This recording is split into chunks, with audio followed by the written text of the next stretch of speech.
Vamos olhar também para outro tema que se calhar não tem sido muito falado. Todos nós nos recordamos da frequência em que se vai falando das dificuldades financeiras do Futebol Clube do Porto, do fair play, etc, etc. Mas Bernardino, pelos vistos e pelo aquilo que também tiveste a ver, neste caso conseguiste chegar a essa informação, as coisas não são exclusivas do Futebol Clube do Porto, bem pelo contrário, se calhar.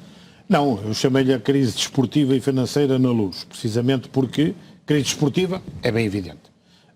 Não só por este último passado recente que está a acontecer, mas a verdade também é que muitas das vezes comemos aquilo que nos querem dar e até parece que esta debacle que o Benfica está a sofrer precisamente nestas 4 jornadas, que vem ainda agora, que antes da paragem que as coisas que estavam calmas e tranquilas, também não estavam. E se nos reportarmos ao jogo que o Benfica efetuou aqui no Estádio Dragão com o Futebol Clube do Porto, aonde, sendo eu muito criticado, é evidente, disse que o Benfica que era um autêntico flop, porque pouco ou nada jogava, e é verdade, e aqui e ali naquele jogo ficou a nu, precisamente tudo aquilo e a superioridade que o Futebol Clube do Porto demonstrou em campo, perante uma equipa que vinha, conforme vem sendo também ao longo destes últimos anos, levada ao colo para todos os lados e mais alguns.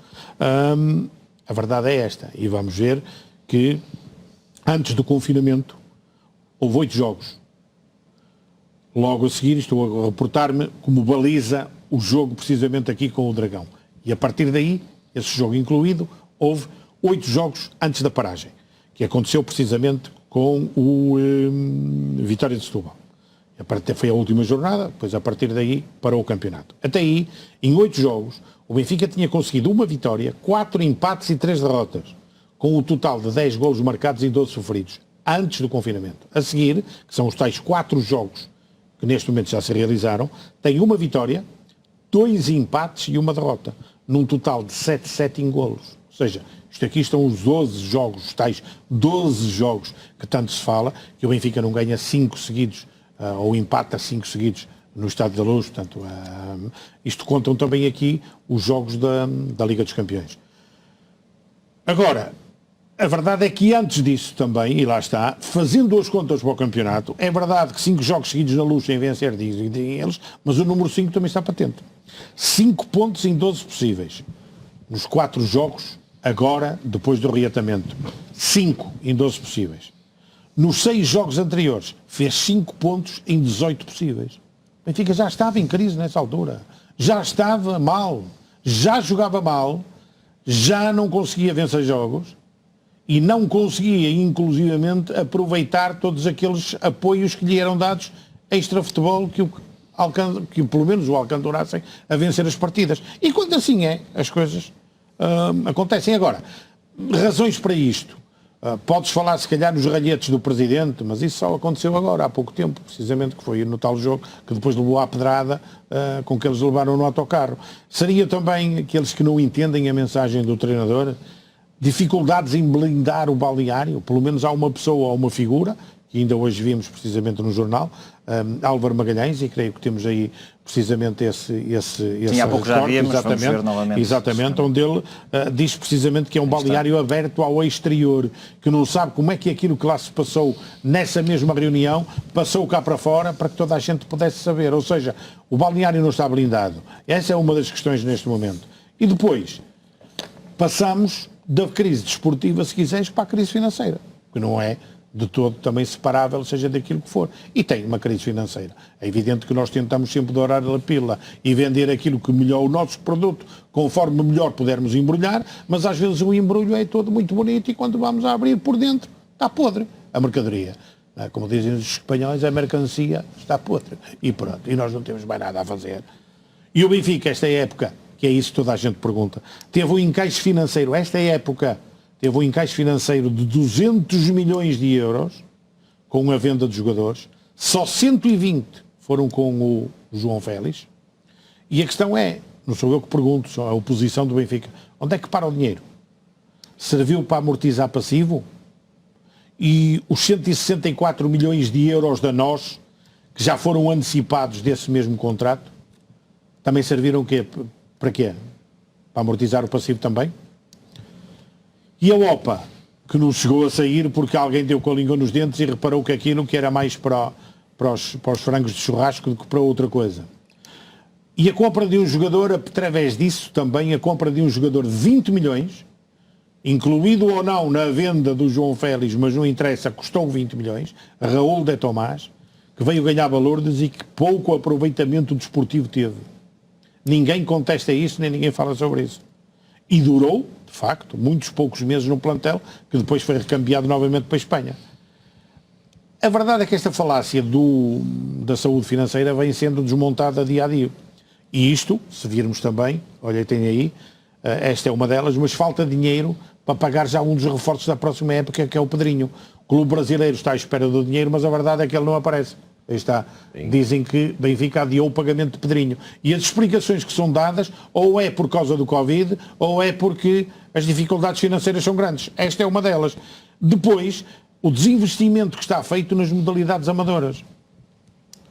A verdade é que já não vão às competições europeias e a verdade também é que é só para a competição interna e daí terem mandado muitos jogadores embora nas várias modalidades, quer no hóquei, quer no basquetebol, quer também no voleibol. E essa é uma das questões. E depois estão adiados os tais projetos que eram âncora também desta direção do Benfica, que eram os projetos da rádio, do colégio, da casa do jogador e do centro de alto rendimento. Agora pergunto eu, uma coletividade que está a respirar saúde financeira por todos os poros, que conforme dizia um amigo meu, vomita milhões por todo lado.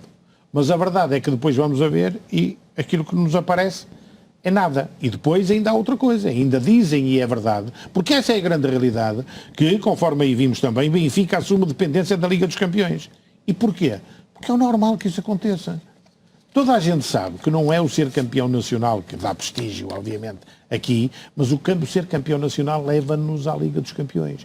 E a Liga dos Campeões são 50 milhões que entram logo à partida, em princípio, para cada clube que lá participa. E isso é dinheiro.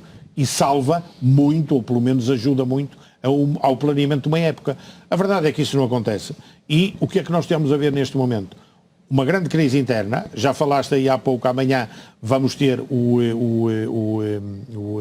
a Assembleia Geral, espero que corra tudo bem, embora não haja democraticidade nenhuma naquilo que vai acontecer, porque não há perguntas, é só chegar lá a votar, porque as perguntas, por causa do tal Covid, foram mandadas por e-mail, embora não se possa falar nos e-mails do Benfica, mas a verdade é este pode-se falar porque foi mesmo mandado por e-mail, que foram eles que pediram, e depois tens 3 candidatos. Rui Gomes da Silva, Ricardo Matriz Pereira e Bruno Costa Carvalho, na tal democraticidade de um clube que não permite o Bruno Carvalho, ou Bruno Costa Carvalho, que não se sabe se vai ou não, porque não tendo 25 anos de sócio não pode comparecer. Quando se critica a democraticidade dos atos eleitorais e Assembleias Gerais nos outros clubes, a verdade é que aqui só podem ser candidatos às eleições sócios com mais de 25 anos. Os votos dos associados variam conforme os atos de associativismo. 1, 5, 10 e 20, conforme a idade de sócio que têm. As casas do Benfica têm direito a 50 votos. Estamos a falar em 268 casas. Multiplica isso por 50 votos e vê o que é que isso dá para quem lhe chama braço armado. E depois, a tal democraticidade com que eu termino, para não nos alongar mais, é que a BTV não faz qualquer debate, nem faz qualquer debate entre os candidatos, nem vai efetuar, inclusivamente, entrevistas a cada um dos candidatos para que apresentem o seu modus operandi que eles querem ver nas próximas eleições, ou pelo menos nas próximas direções se vencerem. Não há. O Porto Canal e o Futebol Clube do Porto era criticado por isso. Mas, afinal de contas, houve. A grande verdade é que aqui disseram logo à partida que não vai haver. Perante isto, estamos em quê? Num clube de rastros a nível desportivo, num clube hipotecado, porque está hipotecado em relação a dinheiro, porque neste momento está a contar os tostões todos de todo lado, e a verdade é essa, com tudo aquilo que está a fazer.